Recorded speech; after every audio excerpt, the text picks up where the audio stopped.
মা আয়েশা বলে আমি যে পানি পিতাম ফিরে সেই পানি আমি নবীকে দিতাম। মা আয়েশা বলে আমি যে পানি পিতাম ফিরে সেই পানি আমি নবীকে দিতাম। পিতাম যেখানে আমি মুখ লাগাইয়া নবীজি পিতেন সেইখানে মুখ দিয়া। আর যে হাড়ের গোস্ত লাগাইয়া দাঁত আমি ফিরে খাইতেন নবী নেক জাত। নিহাত থাকিতাম মানে নিহাত থাকিতাম আমি হায়েজের হালে এইরকম করিতেন নবী নেক নামে। আমার মুখের ঠায়ে ঠোঁট লাগাইয়া আম গোস্ত খাইতেন আপে খুশিতে ভরিয়া। নিহাত থাকিতাম আমি হায়েজের হালে এইরকম করিতেন নবী নেক নামে।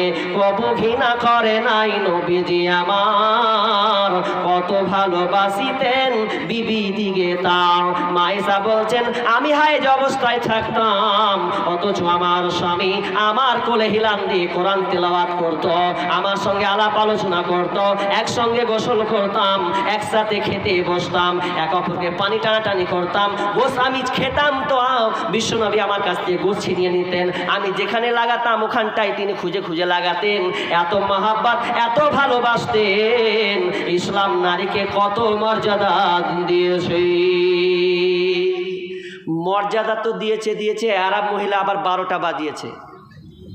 12টা বাজায়নি কিভাবে? দুটা কথা এটা বলে আমি আলোচনা শেষ করছি। একটা 12টা বাজিয়েছে শাশুড়িরা। আমার বিয়ে হয়েছে বলে দিছি, তাই প্রথম বিয়ে করেছি। তো এবার আমার স্ত্রী আমাকে লোটা মানে উলোটাতে পানি খেয়েছে, তখন আমাকে আগিয়ে দিয়েছে। তো তুই জুট ছাড়িস তোর স্বামীকে দিবি রে। তো কেন দিলে সমস্যা কি? স্ত্রী খেয়েছে স্বামীকে দিতেই পারে। তো অনেক শাস্তি বলছি সেটা করতে হয়, জুট ছাড়িস তুই স্বামীকে দিবি। আর ওটা প্রেম মহব্বত আরও ভালোবাসা বাড়বে, ভালোবাসা বাড়বে। এগুলো আমাদের নেই। নাম বলতে আমরা শিখি না, নাম বলি। আচ্ছা বলি তোমার স্বামীর নাম কি? খালি এরকম করবে কি লজ্জাতে স্বামীর নাম কবে বুঝি, মানে লজ্জে স্বামীর নাম বলতে পারে না। এখন স্বামীর নাম বলে আর সম্পর্ক ভালোবাসবে। যদি আপনার স্বামীর সেন্টু হয় তো সেন্টু বলে দেখেন, হ্যাঁ সেন্টু শুনো, ভালো নাম তো কি করবেন, সেন্টু বলে ডাকবেন। স্বামীর নাম ধরে ডাকেন, স্বামী ও স্ত্রী ধরে নাম ধরে ডাকবে। কই রহিমা, লাইলি, ফুলটুসি এসো ডাকবে, কোন ব্যাপার নেই। স্বামী স্ত্রী দুজনের নাম ধরে ডাকবে, মহাব্বত বাড়বে। আর আজকালকার মেয়েরা তো বলতেই চাহে না স্বামীর নাম। আমি স্কুলে ভর্তি করতে গেছি আমার ভাইকে, ক্লাস 5-এ প্রথমে। তো ওই মেয়েটা আর ছেলেকে ভর্তি করতে এসছে। তো মাস্টার জিজ্ঞাসা করছে তোমার স্বামীর নাম কি? সালাম মুখ খুলতে চায় না, স্বামীর নাম করবো কেমন করে, করবো কেমন করে। তো আর বেটাকে পুরা মাঠে স্বামীর নাম করতে পারছি না, আমাকে কোয়া করছে। আমি বলছি কি হলো? তা আপনার বলতে কি সমস্যা? বেটাকে হুড়া মেরে লাভ আছে? বলতে এখানে কোনো সমস্যা আছে? নেই, মানে খুবই মুশকিল। তো একটা আলেম একটা বক্তব্য দিতে টাইম নেই ভাই, এখন দিলাম কেটে গেল শেষ।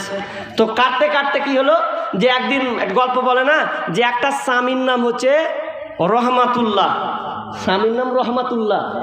তো এখন নামাজে ঢুকেছে বুঝলে, নামাজ পড়তে বসেছে। তো নামাজ পড়ছে, তো এবার তো জানে না সালাম কি হয়ে দিবে। এই সালাম যখন দিচ্ছে যে উত্তর দেবে যে আসসালামু আলাইকুম ওয়া রাহমাতুল্লাহ, এই তো ভেজালে পড়ে যে সালাম এখানে স্বামীর নাম আছে। তখন ওই কি করেছে, আসসালামু আলাইকুম শফিকের বাপ, আসসালামু আলাইকুম শফিকের বাপ, মানে আর রহমতুল্লাহ বললেন না, এটা গল্প তো না। স্ত্রীর স্বামীর নাম ডাকলে কোনো সমস্যা না, আর মহাব্বত বাড়বে। বলুন, নাম ডাকার চেষ্টা করুন, এগুলো সব জাহেলিয়া দূর করুন। আর কি হয়েছে, নারীকে সম্মান মর্যাদা দেওয়া হয়েছে, কিন্তু আজকালকার মেয়েরা মর্যাদা নেননি, বরং আর উল্টা কাজ করেছে, জাহিলিয়াতের মতন কাজ করেছে। নাইলে আপনি দেখেন আজ ক তারিখ বলেন তো? 9 তারিখ, 10, 11, 12, 13, 14, তার মানে আজ 4 দিন পর 14ই ফেব্রুয়ারি, তাই তো? 14ই ভ্যালেন্টাইন দিবস, মানে বিশ্ব ভালোবাসা দিবস। এটা কোথা থেকে? রোমান খ্রিস্টানীয়তে থেকে এসেছে। এটা ক্লোডিয়াস একজন, তার এই আবিষ্কার থেকে এটা আছে। ওই ভ্যালেন্টাইন একজন নাম, ব্যক্তির নাম, তাকে হত্যা করে দেওয়া হয়েছিল। অনেক ঘটনা আছে, এখন বলছি না, বলার টাইম নেই, এই জন্য বলছি না। ইতিহাসগুলো দেখবেন, গুগলসে সার্চ দেন, ভ্যালেন্টাইন ডে ভালোবাসা দিবস কিভাবে এলো। নোংরা, বর্বরতা, জঘন্য একটা প্রথা আজকে আমরা দেখতে পাচ্ছি।